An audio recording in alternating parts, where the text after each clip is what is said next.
Bula. Praise the Lord. I just want to thank God for this wonderful time.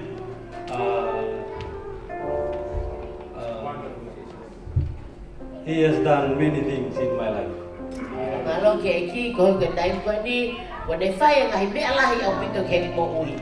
Firstly, I just want to thank your senior pastor for allowing me to stand up in this pulpit to preach the word of God. Amen.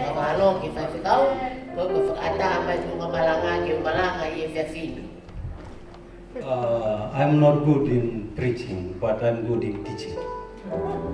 So tonight I will teach in the word of God.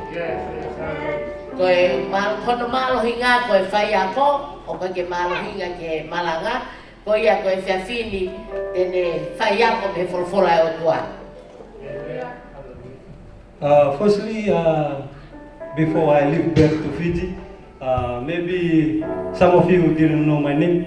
My name is Salimoni. I come far away from Fiji to be here in New Zealand.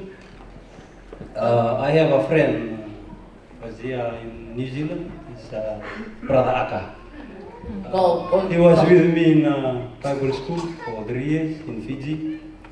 And I was so blessed to be with Aka. Yes, hallelujah.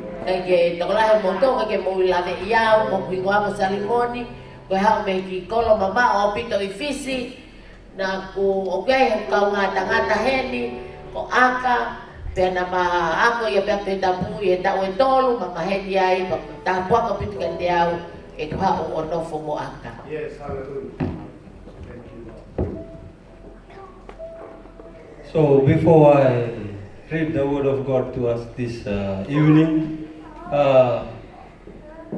just one more time, Bula to everyone, and Happy New Year. Far away from Fiji is not easy, but I thank God for bringing me in this lovely nation to be with you. Even though you all Tongans, but I'm a Fijian, but we are only one in Jesus' name.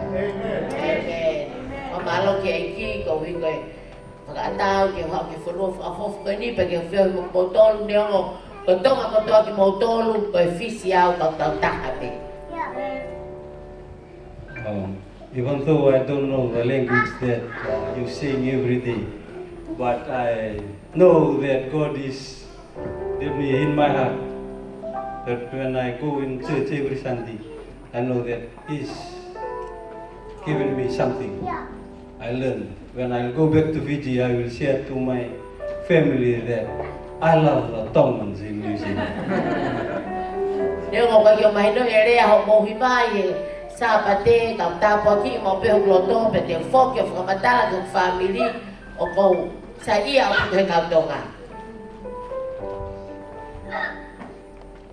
So my title for my message this evening goes like this: the tools that we carried with us when we are about to board in the boat and ready to leave.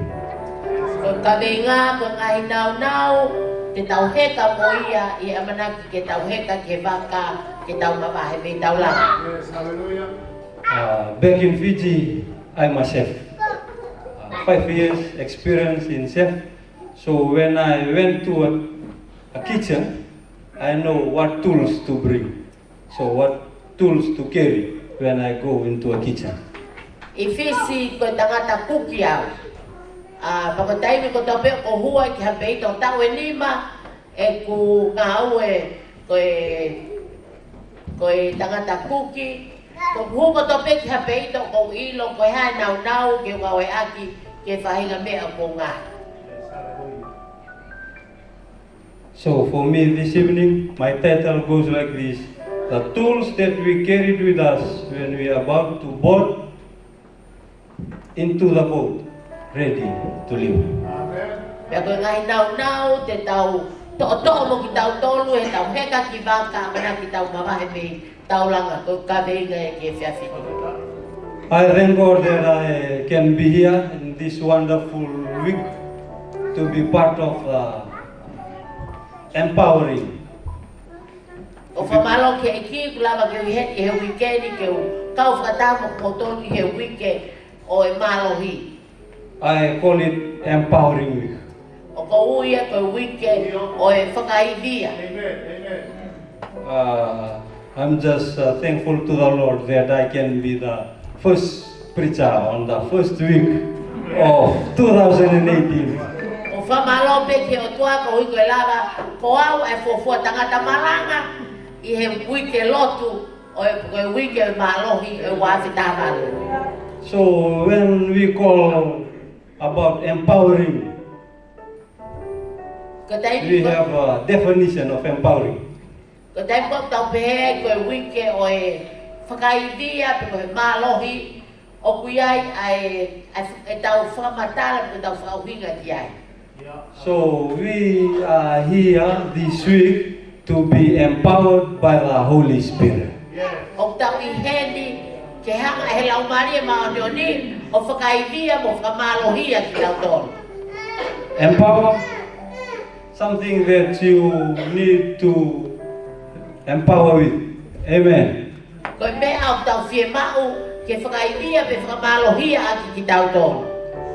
This word we use every day, or empower, is about prayer. O kai foi lea o tau maa ke aha kotoa pe ke mea ko ia ko whakamalohi pe ko whakaivia ai ko foi lea ko lotu. So prayer is, like for me, in my definition, prayer when you talk to God. Kia te au ko whauhinga ke lotu ko i kutala noa ke o tua. Or you speak to Him, or you cry out. Pe ko tangi ke o tua. So my scripture reading this evening, if you have your Bible with you, turn with me in the book of Luke. Pakai whatako au ke tohi aluke. So the theme of this month or this year? This month? This year. Ko e fina ko e kaweinga ko o tauni.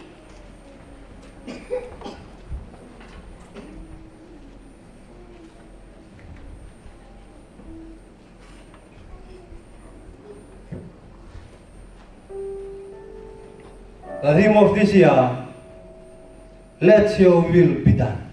Kaweinga o tauni ko e whai ho fina ngalo. Ke whai ho fina ngalo. So this evening I just want to share to us this chapter reading from Luke chapter 11. Ko ia ko fie vai vahe me he tohi aluke vai ono tata. Verse 2 Versi 1 to 4. ke wha.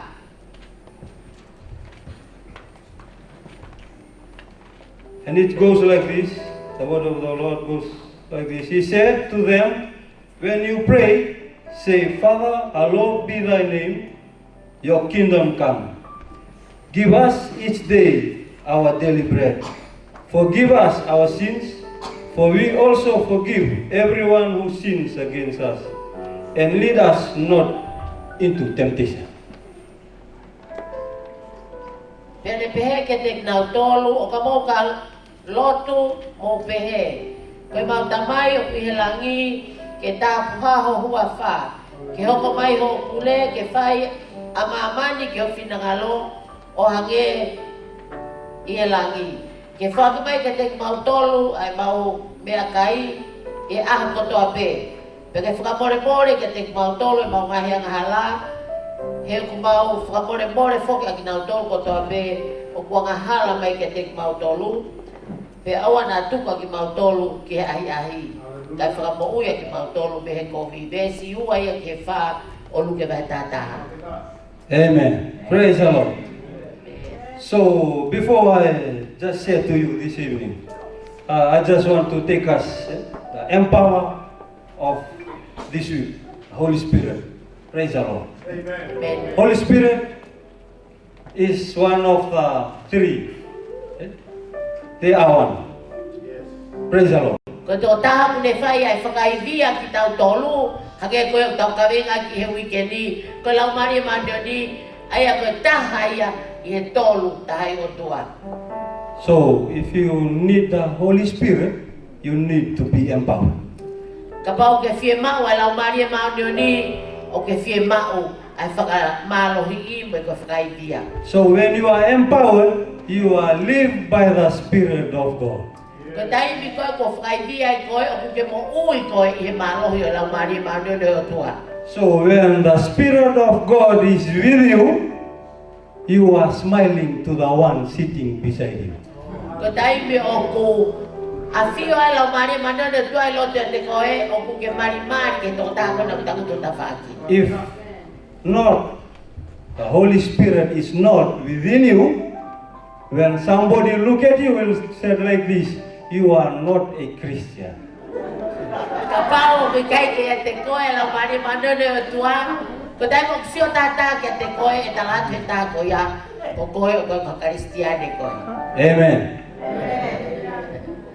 Back in Fiji, maybe in my church, I have a small church. I have assistant, there's a pastor, and I'm his assistant. We just have 7 families. We love to praise and worship God. If you see ko I hao me ki siasi to si pe ko wa to kon fai fe kau bi ai family e fitu e mau siasi pe mau mana ko pito e fra fita ia o tua. But this is what we learn every day. Ka ko We be no always ko love each other, smiling. at e each a ko other. to ape o mau fe o fa aki pa mau fe mari aki e dai ko to ape.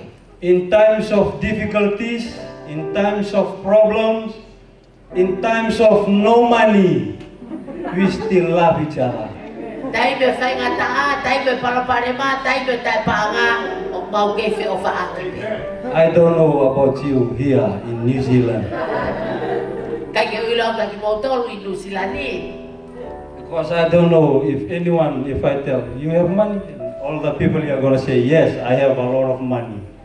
Ko nga ka pa te o eke ko ka mo paanga mahalo pe iyo to da ko to pe o lahi o paanga. But the only thing I want to say here this evening, what about the one inside of me? Ko mea ko fie ba ba ke fie fini fe na e to taha o piloto e te koe.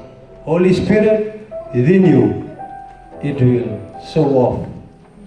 Ka pa o piloto la mari mandeni e te koe e foto mai a kituka. Not yet preaching. I just want to share. There's 2 people in the Bible.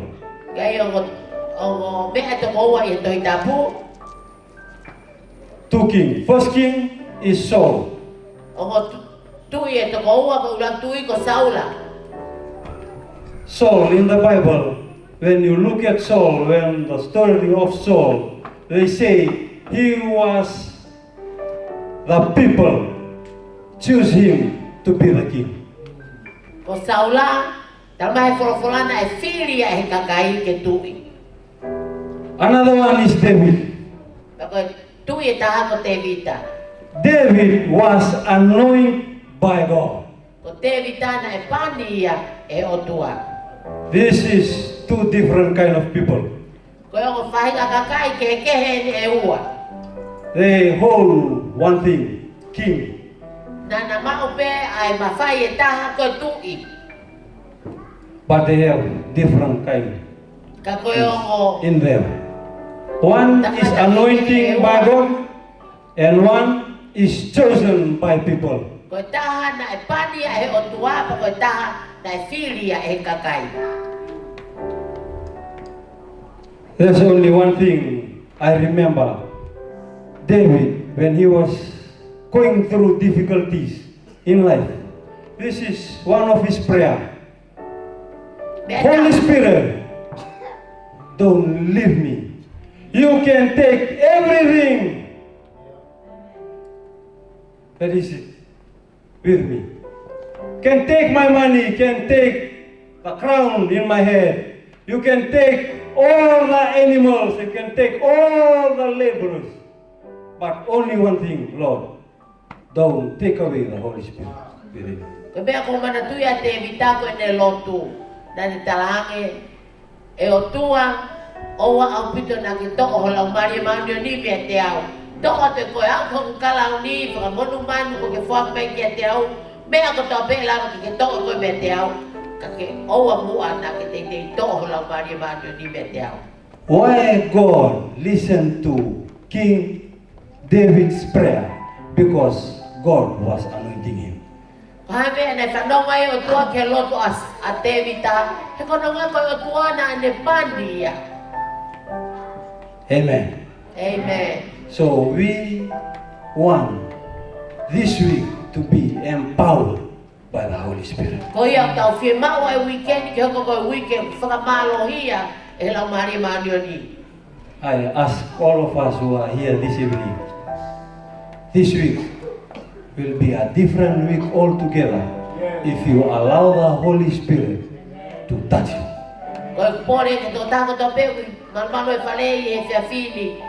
Ko weekend ko palomes ke te koe ka pau te ki whakatang he lau mari mani ne tua ke ne alasi o moui e whakaitia pe whakamalo hia ko e makehe weekend me ato weekend. Don't come in the sake of the pastor say, you come, this is a prayer night. O te ke hao pe kono nga kono whanongonongo he whai whikau ke na uo mai he koe fia whino e lotu. You come because you want to be filled by the Holy Spirit. Ka ke hao ko ngau ke whakaamu ke whakafonu koe e lau mari mani o ni. I remember some message last night. Make a change. Ko mana tu e taha ngai whikau o ane e fia fi ke whae ririu.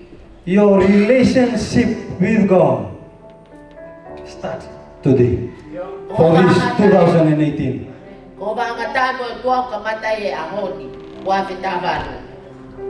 Back to the scripture. Luke chapter 11. Tau te whoki ke tau pot wholawholalu ke vang tātaha. First one, it goes like this. Father, hallowed be thy name. Your kingdom come. E tamai ke tāpu haho hua wha, pe ke hoko mai ho pureanga. Ko ngā urakia. Luke, if I describe him just a little. Luke, they say in the Bible, or the people say that this man is a doctor. Ka pau te matala ke aluke ena ne hike wholawhola koe ni, o pehe ko tangata koe ni ko toke tā. So he write this message, he knows the heart of the people. Ko taimina ne hike ai e whekau koe ni na ne iloi ai loto o i kakai, ai mafu o i kakai. And he goes like this, Father, hallowed be thy name, your kingdom come. E tamai ke tāpu haho hua wha, pe ke hoko mai ho pureanga. So every day, I just want to teach you a little bit. Every day, all the disciples followed Jesus. Ah, ko tō pena e mui mui e kawa ko ngā, Yesisu. They just followed Jesus. One thing Nana mui mui pe ke Sisu. they don't have. They didn't know how to pray. Ka koe mea taha na ka ke nau ilo i, na ka ke nau poto he lotu, ka ke nau ilo pe ka whewhe nau lotu.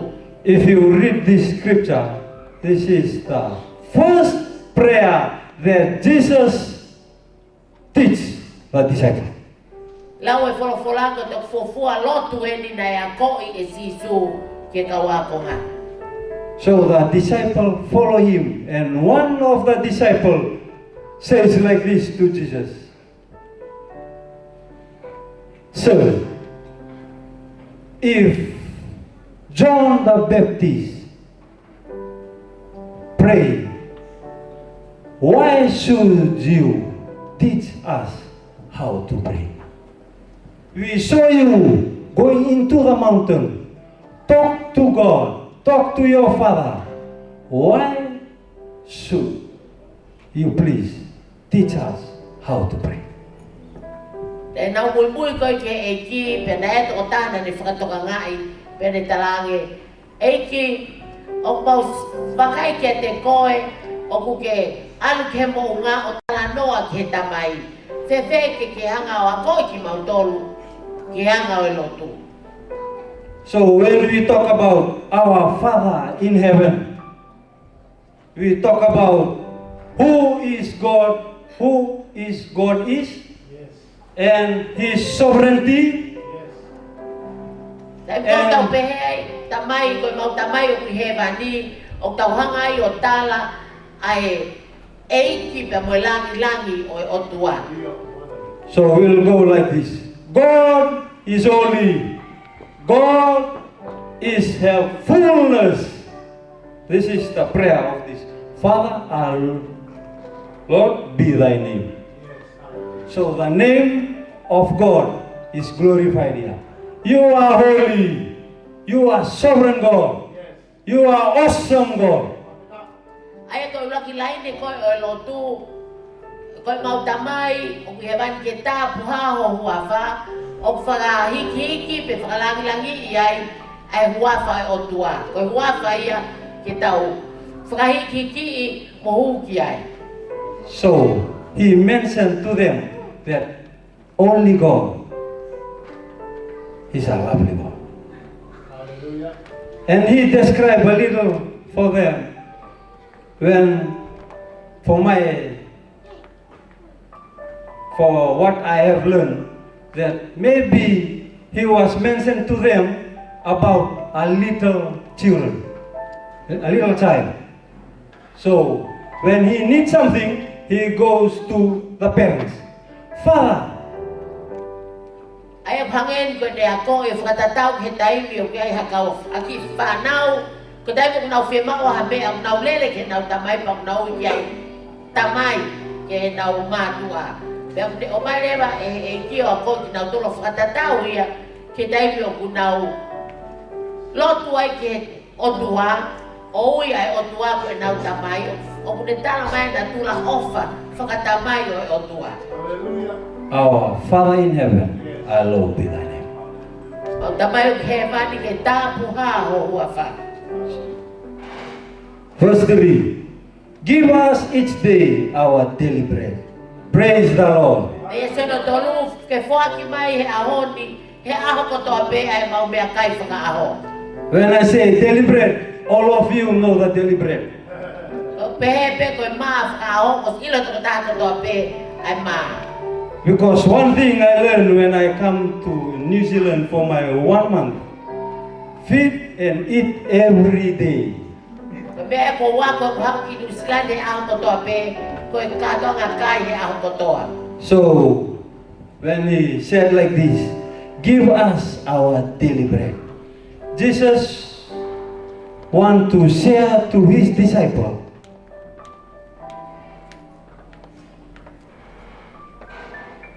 Ko ye be ko sisu ke foa ki mai aho ni ha mau me kai faka aho o kune fema ke ne ako ke ne kawa ko nga.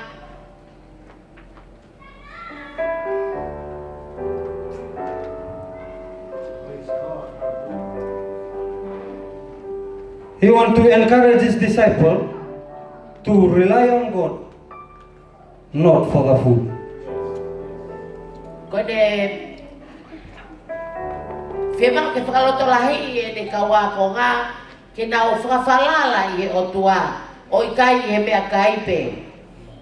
So he knows, Jesus knows that every day in their life they want to feed themselves. O sa fio i pe si sui aku loto pe e kawa ko nga ke na o kai he a koto. So that's why he encouraged them every day in their life that God and His love and His mercy give them food, give them clothes, and a place to stay. Koia ko ne fema ke mahino ke kawa ko nga ko tamai i hene na tula ofa o ke ngata pe ne fafanga faka me akai ko ki na tolu ka ku ne faka kofu ki na tolu pa te oange mo na ai no fuanga ke na no fukia. So when Jesus tell them, He urged them, telling them not to worry, but to trust the Heavenly Father, because He's the one who gives their daily bread. Ko ia ko ne whakai ai ki nau tolu ke o ke nau whalala ke o tua. Whalala ke o tua he ko ia e toko taha ko ne whakai e nau mea toko ni e taimi ko toa pe. Sometimes, when we have money in our pocket, food in the table, we forget to ask God to pray. You are direct, same time you go eat Ia e taime in your ni stomach. ko taimi ko whonua e ho tau katoe pa anga pia. Mahu mo te pile mea toko ni. Ngalo e tau toke tau lotu o la whakawhetai ke o tua. Ko tau pato pe tau toe te pile kamata kai. We forget the one who give. Ngalo ia ki tau tolu e toko taha kune whakai. Ai tā puaki ko ia ki tau tolu. That's why he said like this: give us each day our daily bread. Ko ia nani whakaino ino ki nau tolu ke nau lotu o kori ke e ki i aho tau taha ka nau mea kai. Verse 4 goes like this: give us our sins, forgive us our sins, for we also forgive everyone who sins against us. Besi hono whakabore mau ngahi ang hala. O hange ko mau whakabore ki nau tolu whainga hala mai ke tek mau tolu. Amen. Amen. Look at the one sitting beside you. Hango o makai ke toko taha na ta whaaki. Are you forgive that person? Ke whakamore e toko taha ko ia. This is 2018. Amen. Wa te taha whanuen. Amen. Are you forgive her? Are you forgive him? Wa ke whakamore ia. Now I see the smile. O makai e toko marimari. Praise the Lord.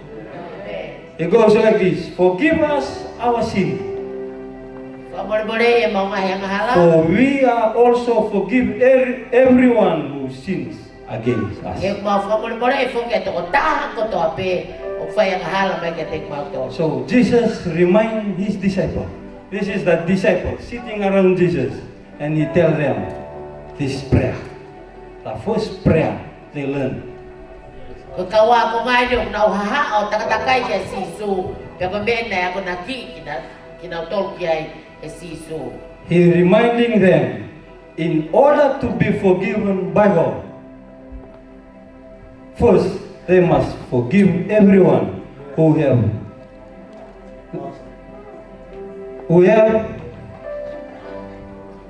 Whamana te sisu ke te nau tolu. Ke whakamore ki nau tolu e o tua. Pau ke nau tolu a fua. Whakamore ki nau tolu. Ai taha ko toa pe na whaihala mai ke nau tolu. He reminding them, first must forgive everyone who have their in no sin that God cannot forgive. Likewise, there should be no wrong doing that we cannot forgive others.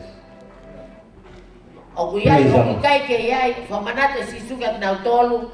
O kai ke aha nga hala lahi whaua e tai malama e o tua ke whakamore. Ko iai o kai lero ke toton ke aha nga hala hataha o ke me o lahi whaua e tai malama ke whakamore. The first one is to forgive the one who hates you every day in your life. Ai ko lak whekau, ko lak i ngau e mo mua ko whakamore e toko taha ko ia. O ku whehi a kia te koe e aha ko toa peho mo ui. Can you forgive him or her? The one who hates you every day, who says something about you every day. E lava ia ke whakamore i. Ha toko taha whehi a peka koe a ko toa pe kulau kof peka koe a ko toa. Who use his hand or her hand every day. Pinpoint. Please put down your hand. Ai ko toko taha ke tuhu pe koe kiai he taimi ko toa pe aha ko toa pe ka taki tuki lalo ni ba. This is what God says. There is no sin that God cannot forgive. Likewise, there should be no wrongdoing that we cannot forgive others. Kaya ako na kia e ki o kai kia hanga hala ia lahi whao e tai malama e kau ke whakamore koi ai o kai ke totonu ke whakakau ko te ke pehe o koe ha whai hala taha tōtua e tai malama ke whakamore. Praise the Lord. Amen.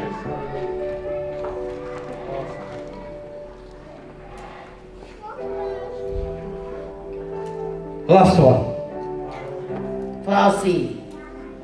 And lead us not to temptation. Peo na ke tuka ke mautol ke ahi. Amen. You know, every day in our life, when you do good things, when you are up there in the mountain, somebody else is there too with you. Even God is there, and another one is there. The lion that is roaring around. Amen. Is Satan. Ko loi ko ko toa pe ho mo ui. Dai ko ku ke I tum e mo nga. O ku ia o tua mo koe. Ma te ko to ta ke ia o ku ia mo koe. Ai plan de ke fola. O ku hange halayo ne ngulu. Alu fano holo. Ngulu fakasio hataha ke folofu. If you are not careful, this lion gonna kick you from the standard that you are. Kapau te tai tokanga ko lion ko ia. O fatai pe ke lion ko ia. Tene akahi ko ke to ki lalo. Me tunga maalunga ke ia e fuamonga. We are all sinners, Ko ki tau tolu ko ka wanga hala ko toa pe. but we are trying hard to see or to know the Holy Spirit every day. Tau whengai aho ko toa pe ke tau ilo ia lau mari mandio ni e ngau ia te tau tolu e aho ko toa. Before I sit, Ki mua ke u os ke u. Whaka osi. there's only two things Me pe ua. to give it to you before I fly back to Fiji. O ko whie o atu ke te mo tolu ki mua ke u foki ki fisi. We are here in one kingdom. Tau I heni e pure anga pe taha. We live in one kingdom. Tau nofo e pure anga pe taha. There's another kingdom that God is mentioned for all who are good in heart. O kia e pure anga te teho e tua ke nau tolu o klelei o nau noto. This kingdom will end only in this world. Ko pure anga ko te tau nofo ai e ngata pe e mamai. But the kingdom of God, Ko pure anga o tua you will see everything that you have never seen before. Hallelujah. te ke mata e koe ngahi mea o te kei ki ke mamata ko kia I ho mo ui ki mo. Second thing, Mea no wa. the tools that you should carry when you are on this boat about to leave 2018. Start today. Don't give up on doing the good things about Jesus. Mea no wa ko tau nau ia ke tau he ka mo ia ke waka mana ke tau mawahe. I e tau langai wa whita walu. O wa pito na ke li tau veri, o wa pito na ke fo. He tau hi ke o tua. Hallelujah. Please, don't give up. Kataki, o wa e li tau veri. We are in the boat about to leave. Tau whakaheke ka kamata ke tau mawahe. If you want to give up, just give up now.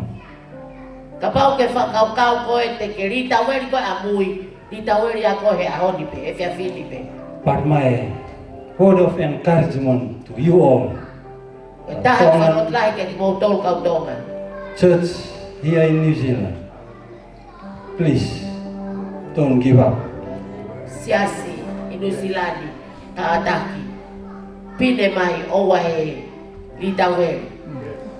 If you have situation in life when you are going through in this 2018, if you have problems in life, If you have difficulties in life, just ask God. Just sit down. Just give 5 minutes, 10 minutes. Ask God to lead you. Pau te ke whianga ngai mo palo parema pe ka whainga ta ai e whanonga anga wa whita walu. O wa te ke fōi. Tako tu whpe ki lalo ange ki o toha minite ni ma minite o fulu. Kore ki ai ke te toko nia koe. Holy Spirit, when you are finished this week, I know that the Holy Spirit will do something great in your life, in your family, wherever you are, whatever you do every day. I don't know, but the Holy Spirit will give you something best, something different, if you let Him in your heart. E o se weekend ia. Ka ko lau mari ma ni oni e hok hoko atu e ngā ue. Te te whai e mea lelei ma au te o te mea o te lelei yange. Mo lelei taha. I o mo ui, i o whakaata ke lau mari ma nene tua ke ngā ue e te koe. Let us pray. Wherever you are, I don't know what you are going through, but only one thing I know, that God will touch you. Because this week is an empowering week. Let God lead you. Ask God to empower you every day. You know, the Holy Spirit goes like this. He's your best friend. He's your comforter. He's your counselor. He's your redeemer. But the only one thing I know about this Holy Spirit, He's close to you every day. Father, we thank you once again for this wonderful time. We thank you, Lord, that we hear from your word tonight. I pray, O God, that you will move and touch all the people in this auditorium, O God, this evening. That you will move in their lives. I don't know the situation, the problems they're going through. Even though this is just a start for 2018. I pray, dear Holy Spirit, that you will move and touch them and empower them and be with them, O God, in times of situation, in times of difficulties, in times of problems, O God. You will be there with them. Thank you, O God, for this wonderful time. Thank you, dear Holy Spirit. Never forget to return you back the glory and honor, to be yours and yours alone. In Jesus' wonderful name we do pray. Amen. Amen. Pas-pas ko to,